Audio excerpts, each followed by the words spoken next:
Look at the new Triumph Thruxtons, and you see thoroughly updated modern classics, machines that embrace the appearance and aesthetics of cafe racers that were new a half-century ago. But if you look hard enough, you can also see something else, the new Triumph Motorcycles Ltd, John Blewer's Triumph, embracing the heritage of the defunct Triumph Engineering Company, the original Triumph, in a way that it has never done before. Baby boomers still remember when Triumph's Bonneville was the superbike. The 650 cubic centimeters pushrod twin got its name from setting speed records on Utah's famous Salt Flat, and it was arguably the fastest production motorcycle of its day. It inspired Harley to bring out the Sportster. It won the top English production class race, the Thruxton 500, it eventually won the Isle of Man production class race at record speed, and its engine propelled Gary Nixon and Gene Romero to American half-mile and mile dirt track wins and AMA championships. But the company that produced the Bonneville ended ugly. Through mismanagement and intense Japanese competition, BSA Triumph went into receivership in 1972 and was acquired with conservative government assistance by Norton Villers, forming Norton Villers Triumph, NVT. Plans to consolidate the Triumph Meriden plant led to a strike and a 2-year occupation of that plant, which would in the end result in a workers' cooperative, the Meriden Cooperative, producing Triumph motorcycles. It was a faltering, underfunded effort during a time Britain seemed a lemming headed for an industrial cliff. The Meriden Cooperative went bankrupt in 1983, and successful real estate entrepreneur John Blewer bought the rights to the Triumph name from the courts.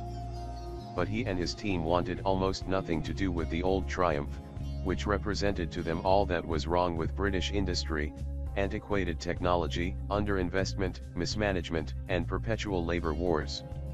The new motorcycles that Blewer's Triumph was to develop were very Japanese in design. Some of the first products were 1,000 and 1,200 cubic centimeters DOHC4s, and included gearboxes and other components sourced directly from Japanese suppliers. The new Triumph motorcycles made little attempt to secure historic bikes from the old Triumph. They were so much rubbish, better to be forgotten as quickly as possible. But a funny thing happened over the years.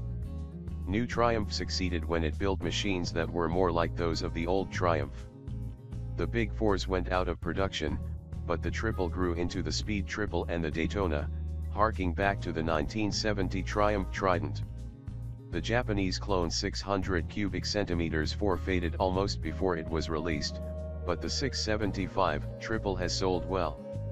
And the 790 cubic centimeters and 865 cubic centimeters Heritage Twins, the Bonneville, and Thruxton and others, have been extremely well received, so well that they're approaching 50% of the Triumph sold in the United States. So 4 years ago, seeing the sales figures and hearing nudgings from the national distributors, people who remembered when Triumph had more than half the US market for large motorcycles, new Triumph got serious about the Heritage Twins. Miles Perkins, head of brand management for Triumph, describes the goals of the new project. We wanted to maintain the iconic character of the twins while enhancing beauty, quality, and detailing and elevating performance and handling. He goes on to explain that they wanted the new twins to have the capability of a truly modern motorcycle. The project's styling focus was set as the 1968 Bonneville, the most iconic of the classic British twins. That made one part of the project tough. The original 650 Bonneville had grown from a 500 cubic centimeters engine design. To achieve the performance desired of the new machines was going to take much larger displacements, 900 cubic centimeters for the base model and 1,200 cubic centimeters for the Bonnevilles and Thruxtons. Stuart Wood, chief engineer for concepts at Triumph, says of it, "First, we wanted to bring the overall engine silhouette and package down to a cleaner profile that was much closer to the engines of the late 60s. This was a real challenge, as these bikes literally had fewer components.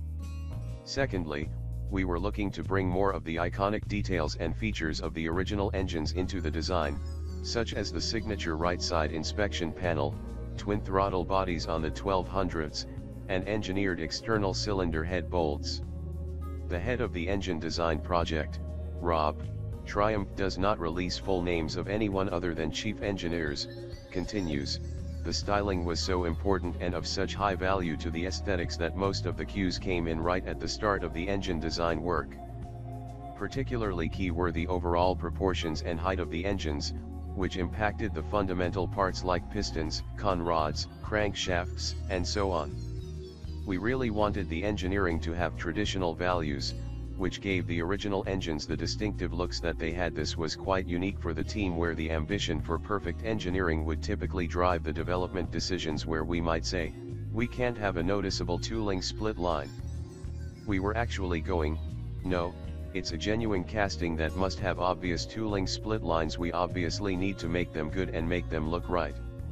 You have to look no further than the cooling system to see the lengths to which Triumph went to make the machines look right. While the engine is conventionally liquid-cooled, with full water jackets around the cylinders and valve seats, it is finned as heavily as an air-cooled engine, and the fins actually provide significant cooling, allowing a smaller radiator.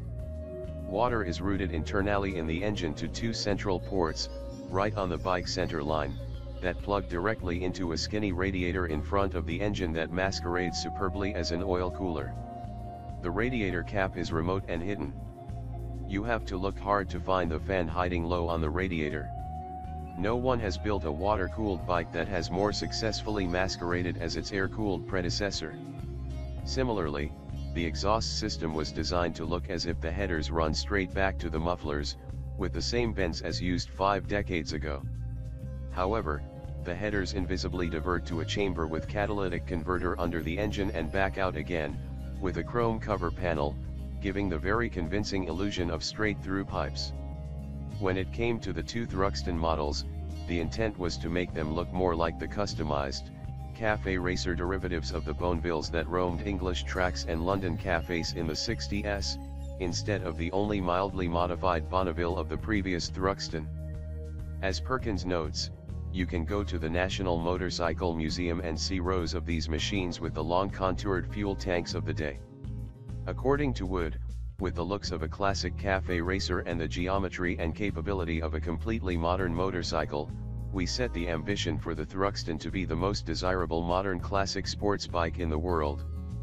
So both Thruxtons got a long, contoured tank that looks as if it could have been made by Colin Seely in 1967, a tank with the first Monza-style cap seen in ages, artfully designed to be acceptable to modern safety sensibilities. Both received a large section aluminum swing arm, for the increased stiffness and handling improvements that brings. And both received a special, low inertia, high compression version of the new 1200 cubic centimeters engine. Its 270-degree crank was lightened relative to that of the regular Bonneville and T120, for quicker throttle response. The compression increase and a freer flowing airbox produce a high and very smooth torque curve, one that Triumph claims peaks at 80 pound-feet at 5,000 RPM, a huge jump from the previous model. More impressive was the breadth of the curve that was briefly flashed on screen at the press launch, with torque staying within 10% of peak from 3,000 RPM almost to the 7,000 RPM red line. If that holds for production, the stock Thruxtons will approach the 100 HP level. A new slipper/assist clutch, though, allows that power to be transmitted to a 6-speed gearbox while requiring only a light lever effort, reduced below that of the less powerful and smaller displacement previous generation. The Thruxton R gets some serious upgrades from the standard bike, both cosmetically and functionally. The top triple clamp is polished, gleaming aluminum, with soft rounded edges that look as if it came right off a classic machine. For improved suspension performance, a show of big piston inverted fork was fitted at the front and Triumph unique Öhlins shocks at the rear. Braking at the front is by Brembo monoblock calipers acted on by a Brembo master cylinder, and while the tire sizes are the same as the standard Thruxton, 120/70-17 and 160/60-17 front and rear, respectively, the R receives extra sticky Pirelli Diablo Rosso Corsa tires.